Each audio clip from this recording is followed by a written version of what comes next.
Il était une fois où il n'était pas un singe, très curieux et très courageux. Il se dit « Je n'ai pas peur des serpents comme mes parents, d'ailleurs je n'ai jamais vu un, et je voudrais bien savoir à quoi il ressemble. » Il saute de son arbre dans la prairie. En bas, l'herbe est très haute. Avec confiance dans sa destinée et dans ses capacités, il se redresse tranquillement. Quand tout à coup, il entend un bruit. Il prépare ses mains comme pour imiter les pinces de crabe. Il lève ses épaules pour se faire grand et se soulève jusqu'au point de pied. Il tourne la tête à gauche pour me voir. Il fait les yeux ronds, curieux, mais il n'y a rien à voir. Il retombe sur ses talons. À cet instant, un autre bruit attire son attention. Il se surélève et regarde avec les yeux d'enfant étonné à droite. Non plus, il ne voit rien. Il lui semble que le bruit vient finalement de devant. Il balaye l'herbe avec sa main gauche, puis avec sa main droite, et incline son oreille pour mieux entendre. Mais là, son regard tombe sur un joli fruit qui se balance sur une branche. Il a déjà oublié le serpent. Comme un éclair, il tend sa main et le rattrape.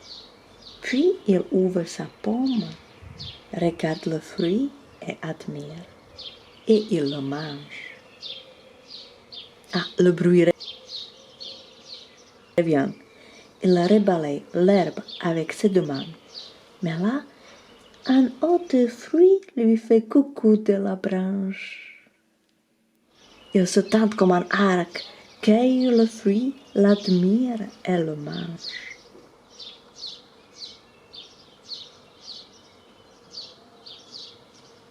Et après le bon repas, il se masse le ventre.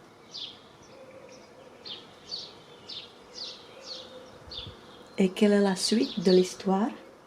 Le petit singe se promène entre la haute herbe toute la journée, cherche à voir un serpent. Il cherche un jour, 2 jours, 3 jours, 1 semaine, 2 semaines, toujours rien. Chaque soir, il revient chez lui, de plus en plus désespéré. Peut-être que le serpent n'existe pas. Peut-être c'est une invention pour faire peur. Et la nuit, il fait un rêve. Et dans ce rêve, il entend une voix.